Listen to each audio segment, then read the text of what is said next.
haba ubutunzi bwo ku mutima canke ubwo mubiri canke ubutunzi tubonesha amaso. Nagomba ndakubwire yuko icambere mbere ukwizera niyo ntambwe ya mbere izo gushikana ku ivyo bintu ushaka, kuko abantu benshi dushaka ibintu vyinshi, dufise ama projet menshi, dushaka gushika ahantu kure, dufise ibintu muri twebwe vyinshi nyene cyane dushaka gushikako. Nagomba ndakubwire rero nyamba ivyo ukumeze, nagomba ndakubwire icambere mbere intambuko ya mbere, intambwe ya mbere izo gushikana ku ivyo bintu ushaka no kwizera Imana. Nose ko muriko ntahura no kwizera Imana. Reka ndakubwire yuko abantu benshi, abantu reka turasenga, ego abantu turasenga kandi turemera Imana kandi turemera Imana, ariko hamwe hari ibintu bimwe musanga tutaronka canke dusengera ntituronke kubera kubura kwizera. Ugasanga turasenga ego kubera abantu benshi turasenga, ariko ugasanga turakekeranya mu gusenga kwacu, turakekeranya. Nje kukubwira rero no munsi gusenga usenge wizera, kuko ukwizera gukora ibintu vyinshi. Kandi ikindi kintu ukwizera ni bazi y'ibitangaro vyose tubona kwisi. Ibitangaza hari ivyo tubona n'ivyo tutabona.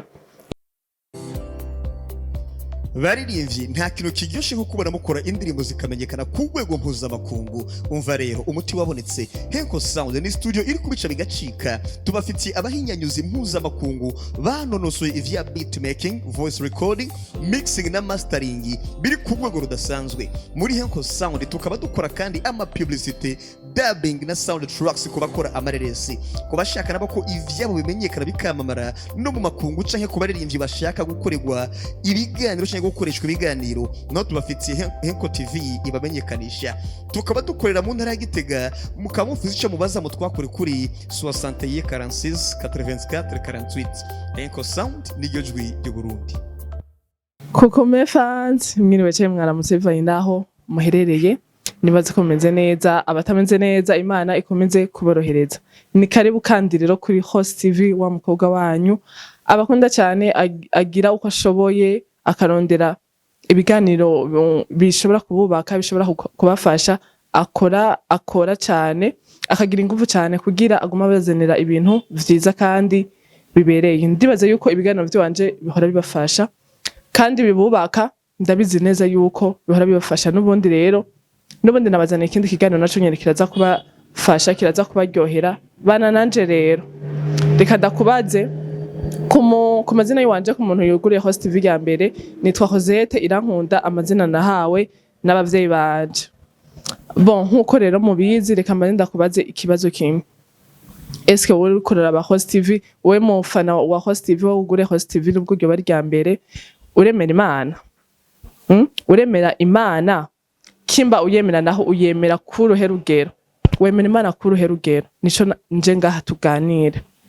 Urizera Imana? Bon, reka ndakubwira ku bintu, ndagucira ku mayange ku bintu bijanye no kwizera. Bana nanje rero icambere nambere nuko kwizera, ndasubiyemo kwizera niyo ntambuko ya mbere, niyo ntambwe ya mbere izo gushikana ku ivyo bintu vyose ushaka. Haba ubutunzi bwo ku mutima canke ubwo mubiri canke ubutunzi tubonesha amaso. Nagomba ndakubwire yuko icambere mbere ukwizera niyo ntambwe ya mbere izo gushikana ku ivyo bintu ushaka, kuko abantu benshi dushaka ibintu vyinshi, dufise ama projet menshi, dushaka gushika ahantu kure, dufise ibintu muri twebwe vyinshi nyene cyane dushaka gushikako. Nagomba ndakubwire rero nyamba ivyo ukumeze, nagomba ndakubwire icambere mbere intambuko ya mbere, intambwe ya mbere izo gushikana ku ivyo bintu ushaka no kwizera Imana. Nose ko muriko ntahura no kwizera Imana. Reka ndakubwire yuko abantu benshi, abantu reka turasenga, ego abantu turasenga kandi turemera Imana kandi turemera Imana, ariko hamwe hari ibintu bimwe musanga tutaronka canke dusengera ntituronke kubera kubura kwizera. Ugasanga turasenga ego kubera abantu benshi turasenga, ariko ugasanga turakekeranya mu gusenga kwacu, turakekeranya. Nje kukubwira rero no munsi gusenga usenge wizera, kuko ukwizera gukora ibintu vyinshi. Kandi ikindi kintu ukwizera ni bazi y'ibitangaro vyose tubona kwisi. Ibitangaza hari ivyo tubona n'ivyo tutabona. Ivyo vyose biterwa no kwizera. Guys, kwizera ni ikintu gikomeye cyane. Nico novuga ginatwara n'isi, ukwizera. Nico nanje uyu munsi twaje kuvugana hano. Ukwizera nico gitwara isi uyu munsi. urumva hari n'ibintu usanga biri mystérieux usanga kwisi ubona biri mystérieux biriko bitegwa no kwizera kw'abantu urumva ni ibintu vyinshi cyane usanga biba bigahindura ugasanga hari nk'ibintu biko birahinduka bivanye no gusenga umuntu yizera. Ikindi nuko ukwizera novuga ni antidote n'umuti w'ivyo bintu vyose urimo haba ibibazo canke ivyo urimo vyose nagomba ndakubwire umuti w'ivyo bintu ni ukwizera no gusenga wizera. N'Imana iravuga ati umuntu ico uzosaba cose umva ico uzosaba cose uriko urantahura ico uzosaba cose mu gusenga unyizera urumva mu gusenga unyizera cose uzokironka. Ibyo sije navyivugiye ni Imana yonyene yavyivugiye ico uzosaba cose mu gusenga kandi unyizeye cose uzokironka.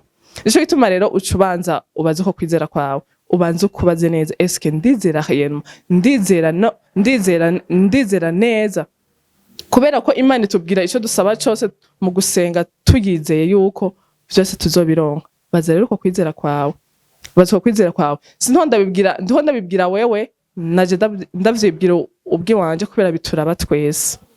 Niyo mpamvu rero ja ahantu wiyumvire ati eske nizera kwizera kwanje bigera hehe. Guys, hari n'ikindi kintu rero gikomeye cyane gose. Umuntu ugasanga avuga yo Imana irakomeye, Imana irahambaye, ndazi Imana, ndizera Imana. Urumva ku bantu b'abakristo ndazi yuko abantu muri komera ba Host TV abantu benshi ndazi ko mwizera Imana. Urumva ugasanga ukavuga ati Imana ndabizi yuko hajya ahantu ari izo hanshikana kazoza kanje kari mu biganza vy'Imana. Ibintu nyene byinshi Imana yo twayiha amazina menshi, Imana ishoboye vyose. Urumva ariko premièrement wowe ubwiwawe ntiwizera. Urumva ico kintu wowe ubwiwawe ntiwizera kandi urazi neza yuko uwakuremye ashoboye vyose ariko ubwiwawe ntiwizera. Ntushaka kwavansa urumva ntushaka kuja ahantu nko mu kiyo wirabe wibonemwo uwundi muntu akomeye cyane. Urumva ndushaka usanga nk'ubu ugiye nko kwiraba mu kiyo udashaka kwibonamwo uwundi muntu udashaka kwibona mu ico kiyo uwundi muntu ntushaka kuduga nivo ugushaka nyamba uri kuri escalier ya mbere ugume kuri escalier ya mbere urumva ntushaka kuja kuri escalier ya kabiri guma wicaye. Ni iki none kandi uguma uvuga ko Imana yawe ikomeye ihambaye ariko ubwiwawe ntushaka kwavansa ntushaka gutera iyindi ntambwe bimeze gute. Ugasanga umuntu aravuze ko aho hantu ntawe uzoshika aho hantu ivyo ntibizocamwo nta kintu kimwe ushoboye nta kintu kimwe uzovamwo urumva ukabiha importance cyane ukanavyizera cyane yuko atakintu kimwe ushoboye gusumba ryajwi ry'uwo muntu yakuremye ry'uwo muntu yavuze ati zangaha kwisi baho urumva ukabirutisha uwo muntu yakuremye yavuze ati uwakuremye yavuze ati baho ubaho mbwo ukaca wumva yuko wokwizera cyane abo bantu bariko barakubwira ko atacu ushoboye abantu bariko barakubwira ko atacu uzovamwo bimeze gute. Hari ukuntu reka nawe wibaze ego uravuga Imana ndabizi yuko benshi muravuga Imana uremera Imana ishoboye vyose ariko ukuri kurayivuga ntushaka kumviriza ijambo iriko iravuga ku buzima bw'iwawe ntushaka kumviriza ijambo iko iravuga kuri wowe ubwiwawe. Tuvyitwe gute none ivyo bintu numva no byitwa